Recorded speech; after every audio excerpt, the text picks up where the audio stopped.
This is Future G editing this book review for Final Girl Support Group.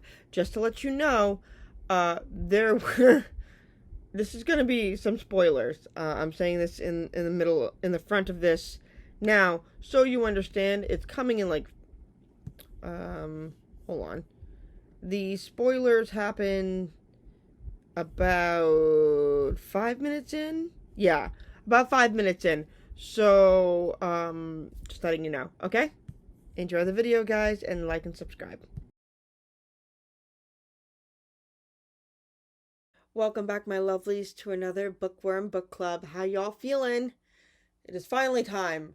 It has been a year in the making, and I finally did it. I finished Final Girl Support Group, and it was amazing. Now, I want to preface this by saying I was going through a lot of things last year. I was easily very distracted. Not that that's anywhere different to where I am now.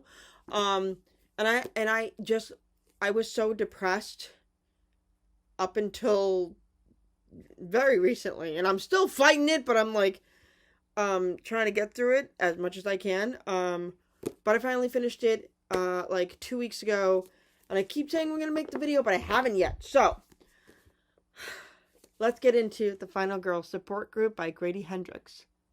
First off, I have never read anything horror in my whole life. Mainly because I am a pussy when it comes to being scared. I don't like that about myself, but it's just how it goes. And at the time, I was still planning to move, and I got sad.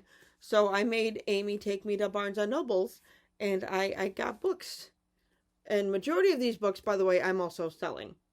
So, because I went a little ham before I moved. That was my own fault. Anyway.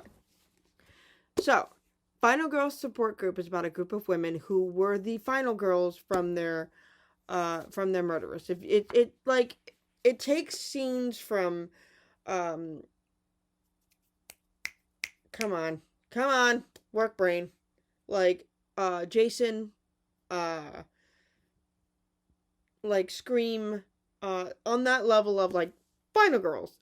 If you're a book girl, you'll understand what that means. The main character that you follow is Lynette Tarkin. She was one of the final girls, and she had a boyfriend that I think the brother went nuts, I believe, and killed both. I think both brothers were insane, and it reminded me of Billy from Scream. Like, reading this book has been like reading a fucking script from Scream. I shit you the fuck not. It has been wild to read this. And I stayed up 2 weeks ago. 2 weeks ago, I was in this deep at the end of the book, and I said, fuck it. And I took 2 hours to myself and finished the goddamn book. And it was so brilliantly, it wasn't dumbing it down for anybody. It's an easy read, but it's also not, it doesn't make it seem like, it's not dumbing, like, I don't know how to say it. Like, it's not a smarty pants horror book that is, snooty in that way. You know what I mean? Like, it's not, like, upturned.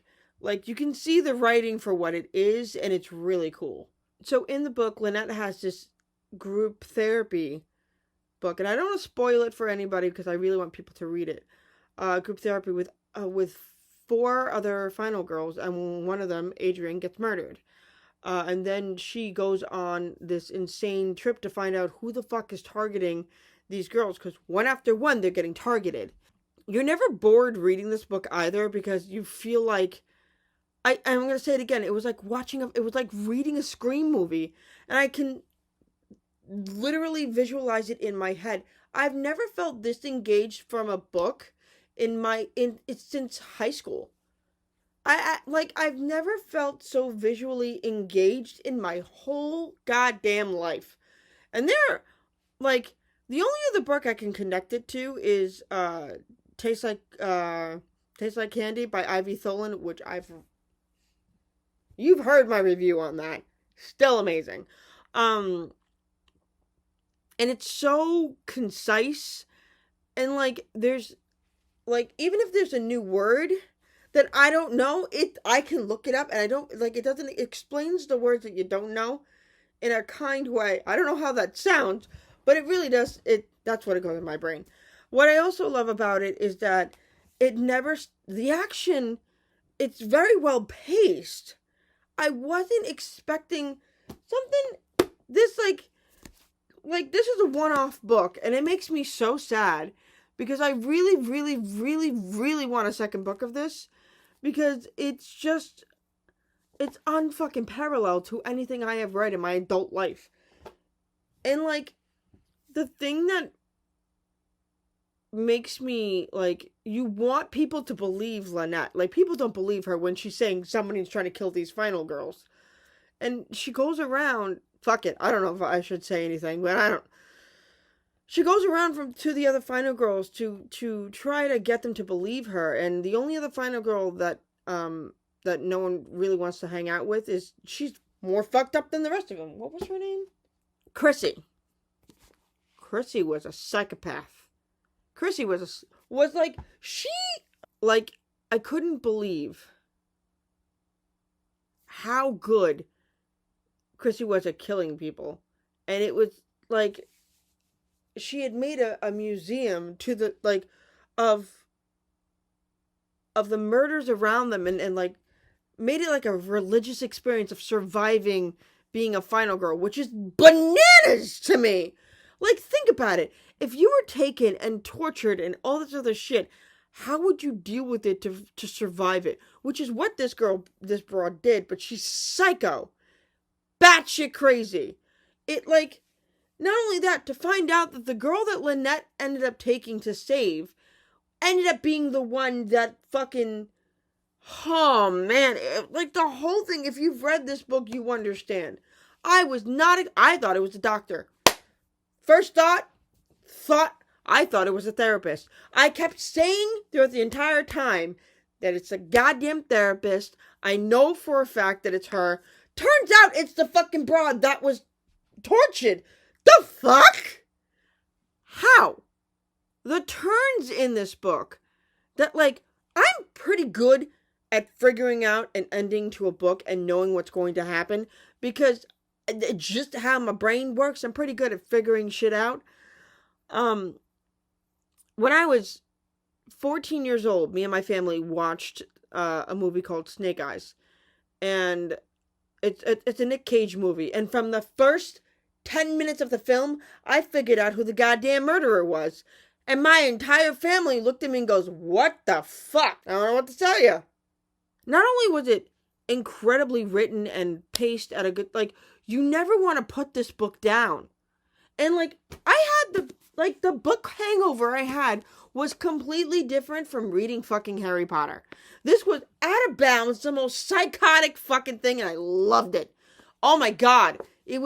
I'm so loud right now. Thank God my roommates are out of town, because holy shit. It was unlike anything I have ever seen or heard of. And I wanted to get into horror, but I'm not. I needed this was my gateway drug, because I put this book down and then I picked up Tastes Like Candy. Then I went back to this. I am now a horror fan. Oh my god. Get me more slasher books like these, please. So, in book recommendations, please, that are along the lines of this. For the love of fuck. Because holy shit. So would I recommend this book? Have you been listening to me? Of course I would. As a rating, I give it 10 out of 10 for books. 10 out of 10 books. Oh wait, I'm the deaf bird, so it should be 10 out of 10 birdies. Yes, it's a 10 out of 10 birds. Oh my god. It is by far, I'm so mad at myself that I put it down for a fucking year. And I let my depression win. So, I've learned better. So right now, I would highly suggest to go to your local Barnes & Noble and pick up the Final Girl Support Group by Grady Hendrix. You will not be disappointed.